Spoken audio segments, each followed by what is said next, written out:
de lo que estamos haciendo. ¿Algún comentario? Ya supongo que los que van a mandar el ejercicio resuelto para alguna ayuda en la nota, ya hasta esta hora dijimos que hasta la hora antes del parcial no, sino de la clase, entonces que ya lo hayan enviado todos. Acerca de los planos, señor Sebastián, ¿qué pasó?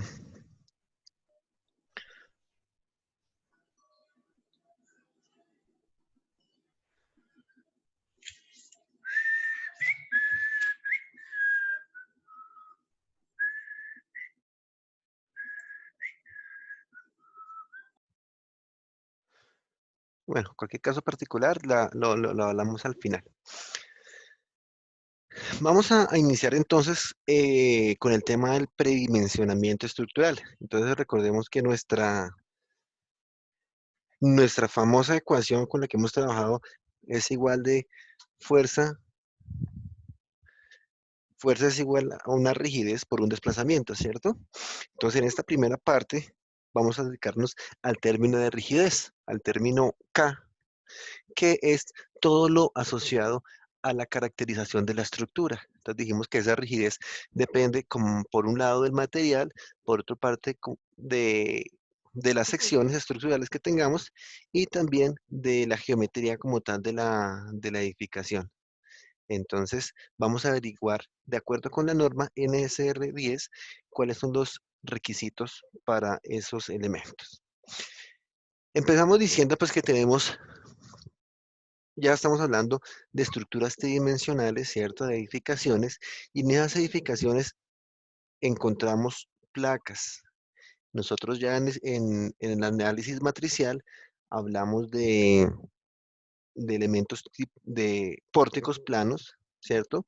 De placas, o sea, estructuras también parrillas en un plano horizontal, y ahora estamos involucrando el efecto conjunto de pórticos y placas en estructuras espaciales. Entonces, digamos que esto fue lo que nosotros vimos en las placas, que tenemos unos elementos bidimensionales en los cuales le aplicamos una carga externa que va a ser perpendicular al plano, ¿cierto? Para este caso, supongamos las cargas gravitacionales y la respuesta del elemento estructural va a ser una deformación. En este caso va a ser una flexión. Pero ya dijimos, vamos a tener una flexión en un sentido, digámoslo aquí, sentido longitudinal y flexión en sentido transversal. ¿Cierto? Entonces que esta flexión, sentido longitudinal, se devuelve aquí una torsión. Entonces, eso fue lo que desarrollamos con parrillas en análisis matricial. Y decimos que placas, pues, tenemos de diferentes tipos. Tenemos principalmente dos tipos de placas, las que son macizas y las que son aligeradas.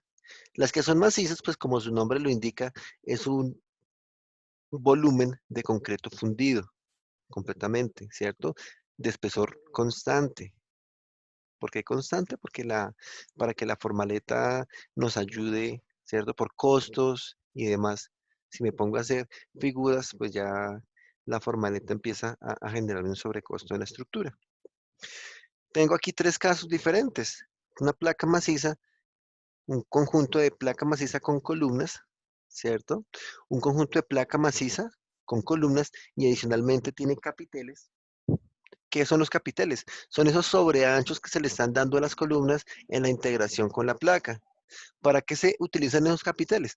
Para aumentar la resistencia acortante de la placa, ¿sí? Entonces, si la placa es muy delgada, pues eso se comporta como una galleta de soda. Le aplico una carga puntual y la placa se desmorona. Entonces, si tengo reforzados esos puntos de contacto con donde la columna va a realizar como ese punzonamiento, ¿cierto?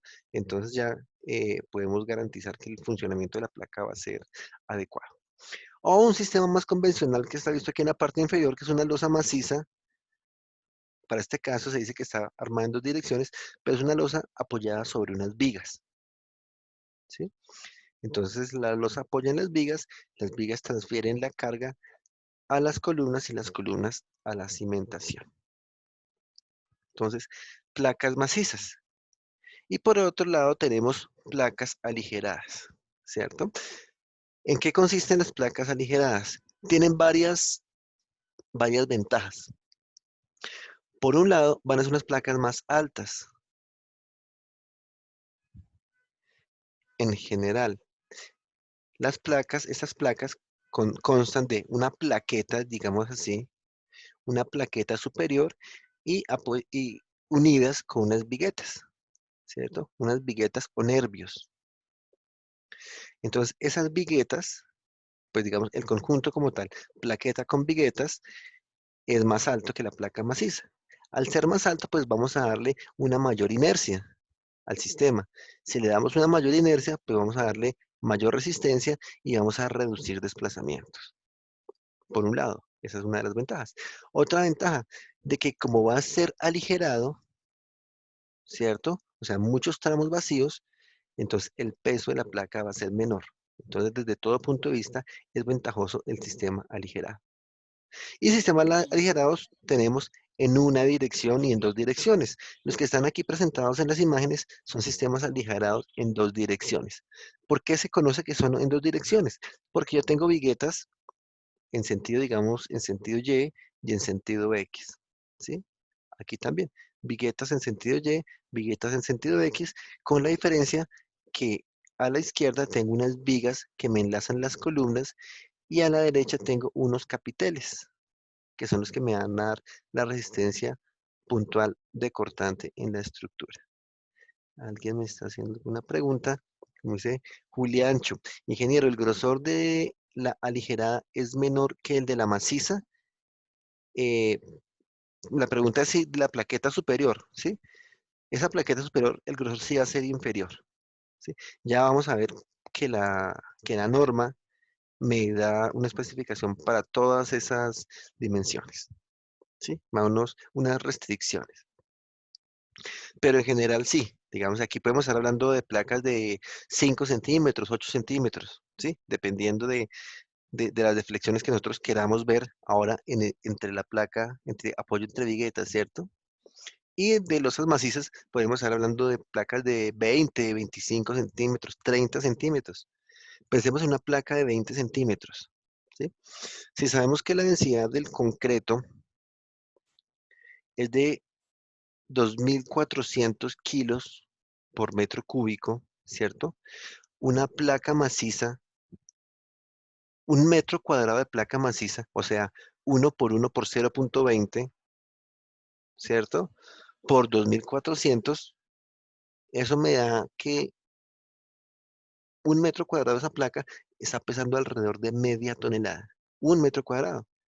Ustedes pueden ahí imaginarse cuánto es un metro cuadrado de placa de 20 centímetros. Y pues que un proyecto no va a tener un metro cuadrado, ¿no? Tiene un mayor desarrollo en área, entonces para que veamos cuánto puede empezar a pesar la estructura. ¿Cuándo se utiliza maciza y cuándo utiliza ligerada? Pues son consideraciones muy particulares, Julián. En general, por costos, se utilizan placas macizas, perdón, aligeradas. Pero, por ejemplo, como vamos a ver más adelante, una escalera, ¿cierto? Una escalera se diseña como una placa maciza. En general se utilizan aligeradas y una escalera puede ser una placa maciza. ¿Por qué? Porque, caso común, las escaleras que existen en las casas, ¿cierto? Y pedido que allá siempre hacen un baño. Entonces, si la placa es muy alta, le quita altura al servicio que se está prestando bajo la escalera, ¿cierto?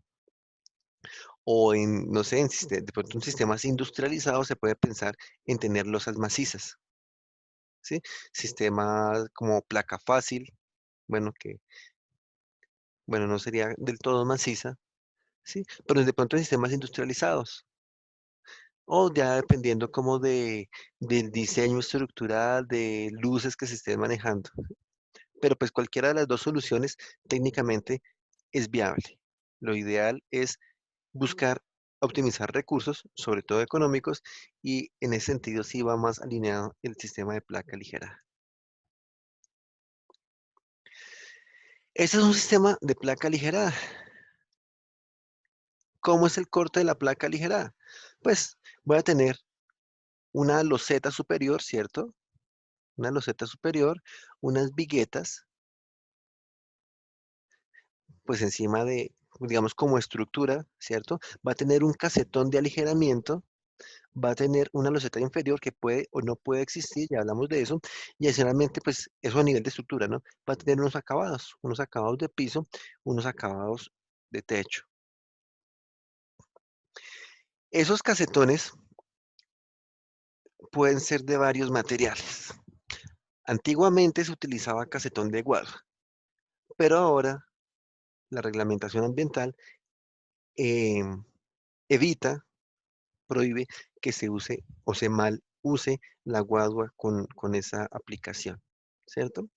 Entonces, ¿qué es lo que son? Son unas cajas, así como ustedes las ven blancas, pero imagínense que son de guadua, unas cajas donde se presentaron muchos problemas que durante el vaciado del concreto se abría el hueco, se abría un hueco por acá.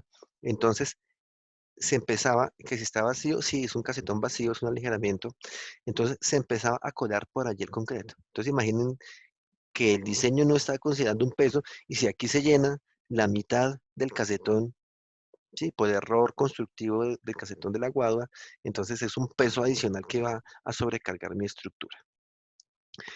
Actualmente esos casetones pueden hacerse de madera, se hacen de icopor, se hacen inflables, ¿sí? De diferentes tipos. Pero los casetones cuando se hacían en guadua, digamos que eran casetones de sacrificio, o sea que quedaban embebidos dentro de la placa. Ahora, como ya le están metiendo más tecnología, más dinero, les hace la inversión en la adquisición de los casetones, no se busca que sean de sacrificio, sino que se puedan retirar una vez se hace la placa. Por esa razón es que digo que esta loseta inferior puede o no puede existir, ¿sí? Entonces lo que hacen es que solo generan las viguetas, generan la placa superior durante la fundida, el vaciado del concreto y debajo pues queda pelado con eso. Una vez fraguado el concreto, se puede hacer un retiro del casetón. Van, lo limpian, que me pregunten que si es blanco, pues no necesariamente tiene que ser blanco, ¿cierto? Estos pueden ser plástico, pueden ser icopor, algún material que sea resistente durante el vaciado y que de pronto se le aplique un desengrasante, más bien un engrasante, para que el concreto no quede adherido al, al casetón mismo. ¿Cómo se funden las viguetas? Sin loseta inferior, son prefabricadas. No, lo que pasa es que dentro del sistema constructivo, a ver cómo lo planteamos, dentro del sistema constructivo, ustedes llegan como directores de obra y mandan aquí poner unas camillas, una formaleta en madera, ¿cierto? Y en esa formaleta en madera apoyan los casetones, apoyan las viguetas, pues no apoyan los casetones, ubican los casetones más bien, ubican el acero de refuerzo para las viguetas, que es el que se está viendo acá, para vigas y viguetas, dejar aquí como unos flejecitos, ¿cierto? El acero, longitudinal, transversal, todo lo que se necesite, y posteriormente se hace el vaciado del concreto. Entonces, por eso la parte de aquí, de abajo, me queda, casi que me queda contra el casetón.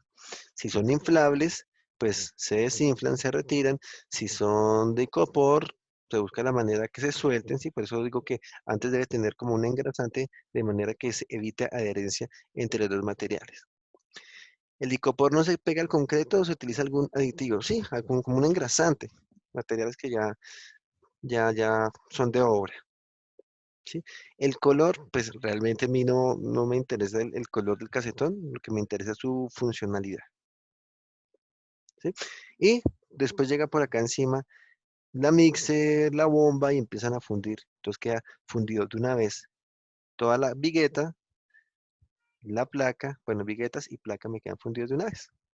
Ya cuando adquiera la resistencia al concreto, pues se desformaletea, se retiran casetones y me queda la estructura a la vista. ¿Cómo ustedes pueden apreciarlo, no sé, en centros comerciales, que es donde, en parqueaderos de centros comerciales, que es donde generalmente queda la estructura a la vista? Aquí este sistema es de un sistema aligerado en una dirección. ¿Por qué se sabe que es en una dirección? Porque las viguetas, yo solo tengo viguetas en un sentido, si se dan cuenta, tengo viguetas longitudinalmente. Transversalmente, lo que tengo son vigas que me están uniendo las columnas, ¿sí? Entonces, ¿cómo funciona este sistema? Que esta vigueta, yo veo dos viguetas transversales. Vamos a ver más adelante que no, esas no son viguetas. Si tienen otro nombre, ya lo vamos a ver más adelante. Resulta que una vigueta de las que yo tengo acá descansa sobre esta viga, descansa sobre esta viga, descansa sobre esta viga, descansa por allá sobre esa viga, ¿cierto? Entonces, esas vigas que están recibiendo las viguetas se conocen como vigas de carga. Su nombre lo indica. Ahí es donde están cargando las vigas, las viguetas. Y su objetivo es que toma la reacción de la vigueta, toma la reacción de la vigueta, toma la reacción de la vigueta, ¿sí? Se vuelven cargas uniformes prácticamente. Entonces esas cargas uniformes las llevan a la columna y la columna la baja directamente a la cimentación. Entonces, ¿cómo funciona el mecanismo de transferencia de carga ya de forma más completa? Que yo voy a tener un ancho aferente para cada vigueta, ¿sí? Entonces, ustedes como usuarios van a poder estar parados en cualquier parte de la estructura. Van a poder estar parados acá, ¿cierto? Digamos que ustedes se vuelven una carga, o acá, ¿sí? O por acá en el borde de la placa, o en cualquier parte de la estructura. ¿Por qué se ponen menos estrios en medio de las vigas? Eso lo van a ver ustedes más adelante, pero pues si ustedes ven un diagrama de cortantes de una viga simplemente apoyada, saben que tengo menor cortante en la mitad, ¿no? Entonces, si tengo menor cortante, pues le pongo menos flejes.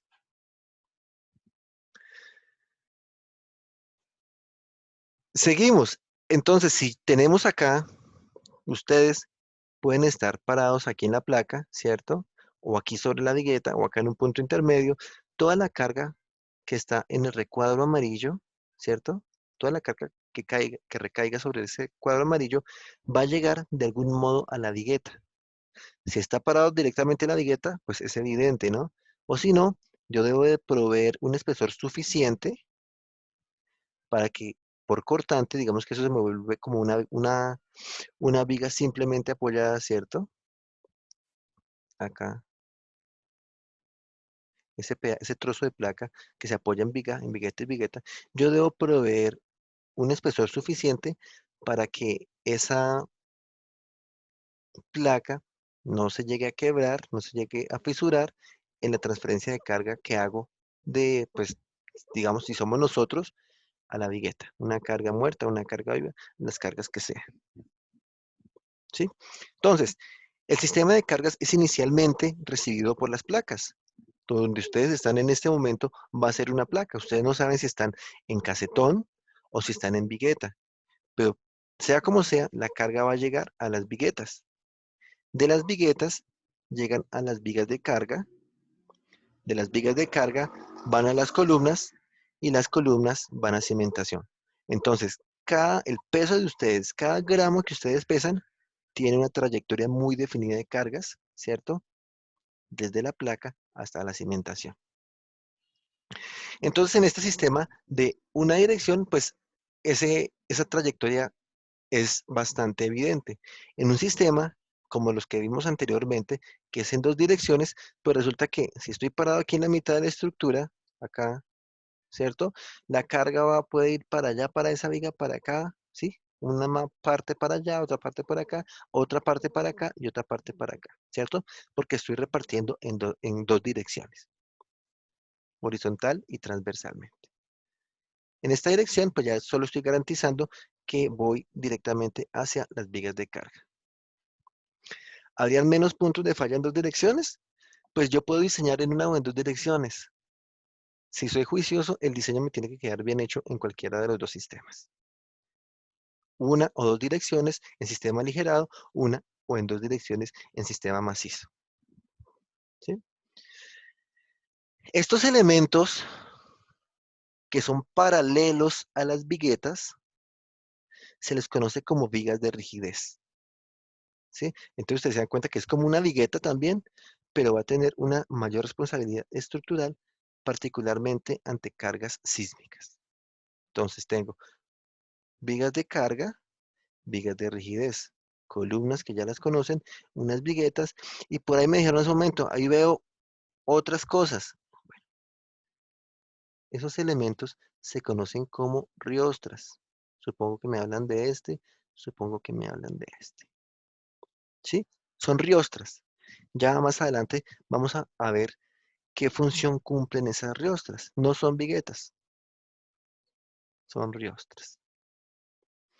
¿Preguntas? ¿Vamos bien?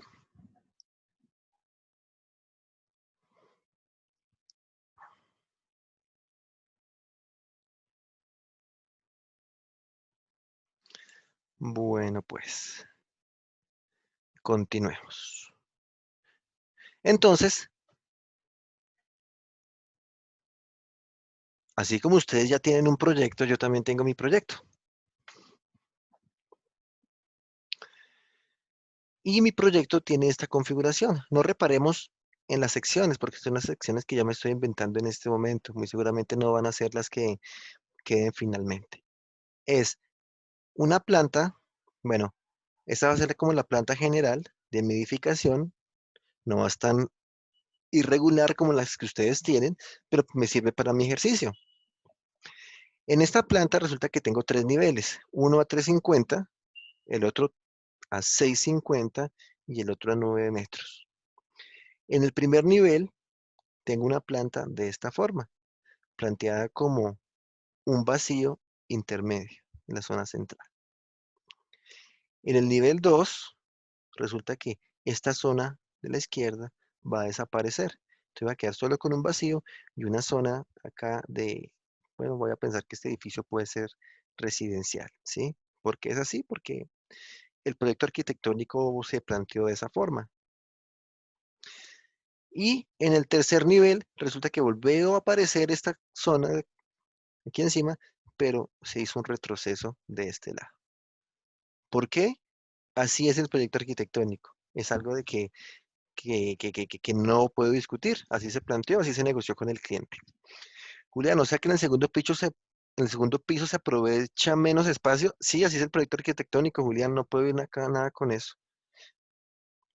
¿Para qué se quiere así? No sé, un local, fachada, un mostrador, no sé, lo que sea. ¿Sí? Por eso les dije, ustedes en el proyecto deben conseguir el proyecto arquitectónico. Y ese es el que nosotros vamos a materializar. Si de pronto nosotros vemos que hay unas luces muy amplias, ahí sí entramos a negociar con el arquitecto, pues porque ya afecta el comportamiento estructural como tal. De momento, pues nosotros tenemos dos socios, tres socios a la larga, uno que es el arquitecto, otro que es el ingeniero geotecnista y otro como tal que es el cliente. Entonces, esta es mi estructura que vamos a trabajar. Están los espacios. Voy a tener unas luces, digamos en sentido X, 6, 450, 550 y 4 metros, ¿cierto? En sentido Y, porque está, recordemos que es una planimetría, 550, 4 y 5 metros, y ya hemos comentado las elevaciones. Aquí estoy suponiendo unas secciones de vigas, unas secciones de columnas, pero vamos a ver cómo se pueden llegar a argumentar estas secciones dentro del planteamiento que nos da NSR10. Ingeniero, una pregunta. Señor. De que el arquitecto le entrega uno de esos planos, él es el que está decidiendo sobre las columnas y después nosotros revisamos. No, el arquitecto a mí me dice dónde están las columnas nomás. O Ah, ya. incluso, hay algunos arquitectos que ni siquiera ponen columnas. A mí es el que me toca definir dónde las voy a poner. ¿Sí? Ya digamos la nueva tendencia, las nuevas escuelas de arquitectura ya proyectan las columnas. ¿Por qué pasa eso? Porque cuando ellos no proyectan las columnas y dejan al ingeniero que las haga, muy seguramente yo empiezo a trazar mis columnas en el piso superior y voy bajando, y resulta que en el primer piso le pongo una columna en la mitad del patio central o en la mitad del salón central, ¿sí? Y obviamente para él deja de ser funcional. Entonces la idea es que ellos nos digan dónde van a ir las columnas desde el comienzo, con eso pues no vamos a tener mayor interferencia. He visto universidades que tienen columnas en la mitad de los salones. O sea, ¿qué funcionalidad puede llegar a prestar? Y es más, veo estudiantes que cogen el pupitre y se hacen detrás de la columna. ¿Ellos cómo saben dónde van las columnas? Eh, no, lo que pasa es que ellos también tienen unas clases de estructuras. Bueno, dependiendo de la universidad, tienen clases de estructuras. Entonces ellos también tienen unas tablitas como para predimensionar secciones y las van ubicando. También las ubican de acuerdo a las luces que necesitan manejar, ¿sí? Dice, mi papá que es arquitecto me dice que él vio análisis estructural y sabe hacer eso. Exactamente. Hay algunas escuelas que ya incluyen eso. Hay algunos arquitectos ya muy seguramente de vieja guardia que traen por áreas aferentes, dicen, aquí va a ir una columna de tanto por tanto y las vigas de esta placa van a ser aproximadamente de tanto. Ya obviamente, pues como un predimensionamiento, como un prediseño, pero después la responsabilidad va a cargo del ingeniero estructural. Pero si ya vienen con unas dimensiones aproximadas, pues muy seguramente el estructural lo que hace es afinarlas y pues ceñirse a la norma y al comportamiento como tal de la estructura para poder garantizar el funcionamiento, el diseño como tal. Muy bien. Entonces, ya conociendo esto, lo que yo hice fue montar mi modelo. Entonces, aquí les tengo mi planta de al nivel 350, ¿cierto? Donde aquí ya sabemos que hay vacío, ¿cierto? Por eso no tengo vigueta ni nada, una viga, porque hay un vacío. Tengo mi planta en el nivel superior, a 650. Tengo mi planta a 9 metros. Y pues aquí tengo una vista tridimensional de la estructura para hacerme una idea de qué es lo que yo voy a analizar, ¿sí? Entonces ven que aquí tengo unas columnas de doble altura. Acá no tengo unas vigas que me van a cortar. Por acá en el primer piso está el vacío. Y acá tengo como una zona de cubierta, ¿cierto? Como una terracita más bien. Que si aquí hay una puerta, pues puedo salir acá a terraza, no sé qué haya, un jardín, lo que sea, dependiendo del uso de la edificación, ¿sí?